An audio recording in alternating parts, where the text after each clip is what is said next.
सबको जय मसीह की। आज हम यीशु मसीह के 5 गुणों के बारे में बात करेंगे, जिससे ये पता चलेगा कि वो परमेश्वर है। यीशु के 5 गुण, जिससे पता चलेगा कि वो परमेश्वर है। कई बार लोग ना इस गलत फहमी में रहते हैं कि यीशु मसीह सिर्फ परमेश्वर का पुत्र है, वो शारीरिक रूप में ही आया। पर याद रखो, जब धरती पर यीशु मसीह थे, वो पूरी रीति से परमेश्वर थे और पूरी रीति से वो परमेश्वर भी थे। तो पहला पॉइंट ये है जिससे ये साबित करता है कि यीशु मसीह परमेश्वर है। पहला पॉइंट है सर्वसामर्थी, सर्वसमर्थी। लूका की किताब अध्याय 5 वचन 22 में जब उसने आंधी को शांत किया। तो याद रखो, लूका की किताब अध्याय 8 वचन 22 से लेकर 25 तक जब हम पढ़ते हैं तो हमें पता चलता है कि कैसे उसने आंधी को शांत किया। और याद रखो, ये एक कुदरती आफत है और इसको सिर्फ और सिर्फ परमेश्वर ही शांत कर सकता है।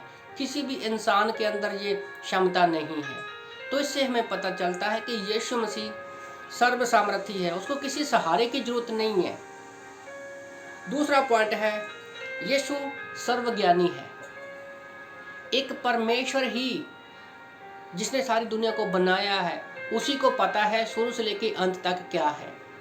यीशु मसीह सर्वज्ञानी है, जैसे कि वह मनुष्यों को जानता है, मनुष्यों के अंदर की बातों को वो जानता है। जैसे यूहन्ना की किताब अध्याय 2 वचन 24 और 25 के वचन को जब हम पढ़ते हैं, वहाँ पर लिखा है, परंतु यीशु ने अपने आप को उन भरोसे नहीं छोड़ा, क्योंकि वह सबको जानता था और उसे प्रयोजन ना था कि मनुष्य के विषय में कोई गवाही दे, क्योंकि वह आप ही जानता था कि मनुष्य के मन में क्या है।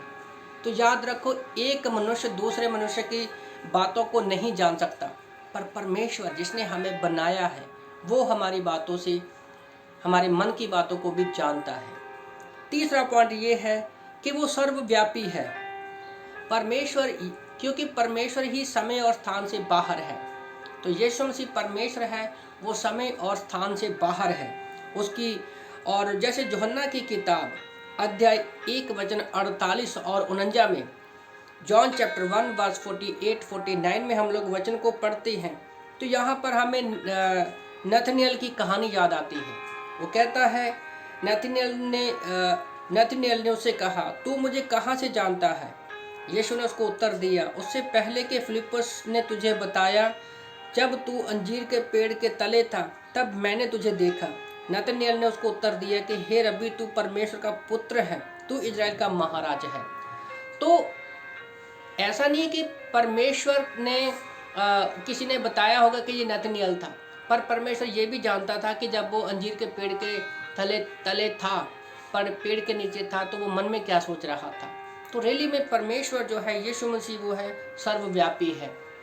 और चौथा पॉइंट ये है कि वो अपरिवर्तनशील है, वो कभी बदलता नहीं है। मसीह कभी नहीं बदलता। इब्रानी की किताब अध्याय 13 वचन 8 में हम परमेश्वर को वचन में पढ़ते हैं कि यीशु मसीह कल और आज और जुगाजुग एक सा है।